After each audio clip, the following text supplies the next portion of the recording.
नमो नारायणाय। नमस्कार। हिंदू कैलेंडर का सबसे पवित्र माह कार्तिक मास आज से प्रारंभ हो गया है। यह महीना भगवान श्री हरि विष्णु को सर्वाधिक प्रिय है। इस महीने में भगवान श्री हरि विष्णु अपने मत्स्य अवतार में पृथ्वी पर जल में शयन करते हैं। इसका महात्म्य स्कंद पुराण, नारद पुराण और पद्म पुराण में विशद रूप से मिलता है। इसी महीने में भगवान शिव के पुत्र कार्तिकेय ने तारकासुर नामक राक्षस का वध किया था। इसी वजह से इसका नाम कार्तिक माह पड़ा, जो कि विजय दिलाने वाला है। कार्तिक मास में भगवान विष्णु का पूजन किया जाता है और इस महीने में नक्षत्रों, ग्रहों, तिथि आदि के कुछ ऐसे शुभ संयोग बनते हैं कि यह महीना धन, यश, लाभ चाहने वालों को, यानी सभी भौतिक सुख सुविधा चाहने वालों को सुख संपन्नता देता है और वहीं मोक्ष चाहने वालों को मोक्ष प्रदान करता है। इस महीने से संबंधित क्या है विशेष बातें, ये जान लेते हैं। तो ये महीना हिंदू कैलेंडर के 12 महीनों में 8वां महीना है और हरि विष्णु को समर्पित, उनको सर्वाधिक प्रिय है। जिस तरीके से नदियों में गंगा नदी श्रेष्ठ है, तीर्थों में बद्री नारायण श्रेष्ठ है, व्रतों में एकादशी व्रत श्रेष्ठ है, देवताओं में भगवान विष्णु श्रेष्ठ हैं और सहस्त्र नाम में विष्णु सहस्त्र नाम श्रेष्ठ है, पौधों में तुलसी श्रेष्ठ है, ऐसे ही ये 8वां महीना कार्तिक मास सर्वश्रेष्ठ है। इस महीने में भगवान श्री हरि विष्णु की पूजा, आराधना, स्नान, दान, तुलसी पूजा, दीपदान और परिक्रमा का बहुत महत्व है। इसका जो सबसे कठिन नियम है वो है कार्तिक स्नान का। ये स्नान सूर्योदय से पूर्व ब्रह्म मुहूर्त में किया जाता है, जब आकाश में चांद तारे होते हैं।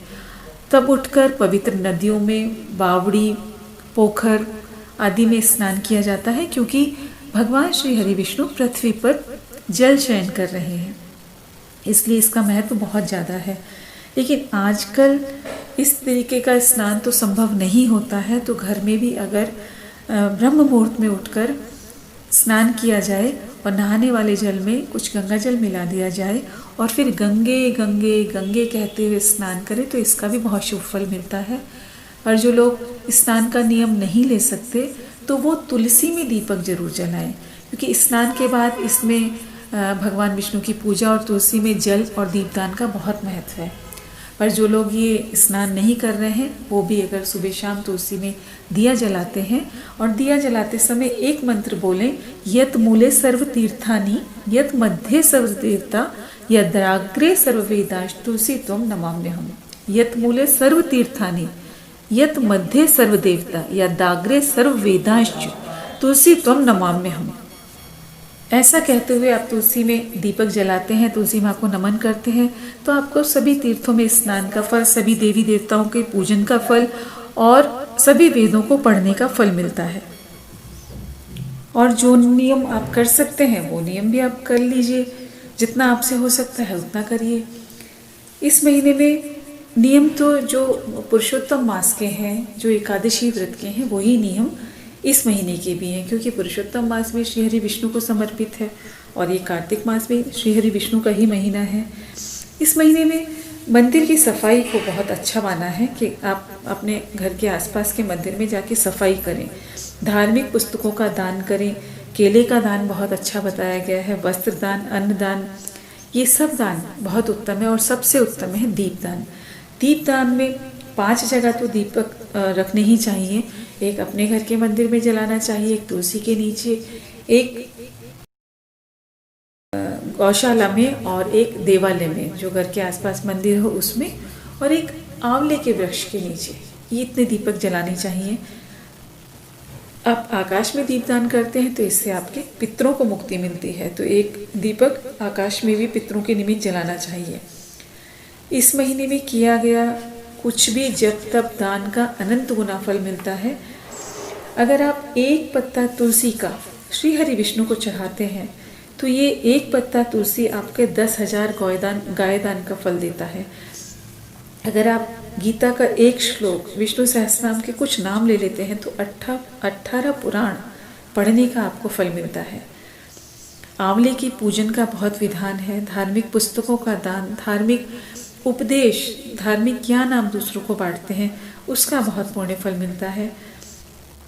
और नगर परिक्रमा नहीं कर सकते हैं, विष्णु भगवान के मंदिर की परिक्रमा अगर आप करते हैं तो 100 अश्वमेघ यज्ञों का फल मिलता है इस समय करने से।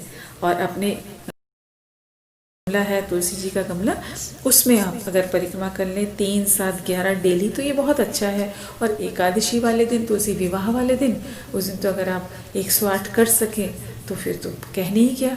आप ओम नमो भगवते वासुदेवाय, ओम नमो भगवते वासुदेवाय, ओम नमो भगवते वासुदेवाय ऐसा कहते हुए अगर आप परिक्रमा कर लेते हैं और भी अगर आप तुलसी विवाह के गीत गाते हुए परिक्रमा करते हैं तो आपको अनंत फल मिलते हैं। इस समय अगर आप कुछ विशेष कामना के साथ कुछ पूजा कर रहे हैं तो उसके लिए अलग से एक दीपदान होता है। इसमें आप पहले भगवान विष्णु से अपनी कामना कहिए कि मैं अपनी इस कामना के लिए ये दीपदान कर रहा हूँ। आप पहले दिन 1 दीपक जलाएंगे, दूसरे दिन दूसरा 2 दीपक जलाएंगे, तीसरे दिन 3, चौथे दिन 4, 5वें दिन 5, ऐसे 30वें दिन आपके 30 दीपक आपके घर के मंदिर में जल रहे होंगे या मंदिर में, वो आप जैसा कर सकते हैं वैसा करिए। और फिर ये दीपक आपको बाहर रख देने हैं, बालकनी में, पेड़ के नीचे जो आपको बताया है, आंवले का पेड़, तुलसी का पेड़, पीपल का पेड़ यहाँ लगा सकते हैं, गौशाला में, और जो आपको जगह बताई है वहाँ सब आप लगा सकते हैं। इसमें तो दीपदान का चौराहे पे, सड़क पर, जहाँ भी आप रख सकते हैं रखिए। पर आप कामना के साथ आप कहिए कि मैंने ये दीपदान इस निमित्त किया है। और धन धान्य के लिए तो आप वही करिए कि आप तुलसी के पेड़ के में तुलसी के साथ ही कुछ पीली कौड़ी और काली हल्दी और गोमती चक्र वो रखिए, उनका भी पूजन करिए। ऐसा करने से आपके घर में स्थिर लक्ष्मी का वास होगा। तो छोटे छोटे से उपाय हैं, करिए और भगवान विष्णु की असीम कृपा कार्तिक मास में आपके ऊपर हो। ऐसी शुभकामनाओं के साथ धन्यवाद।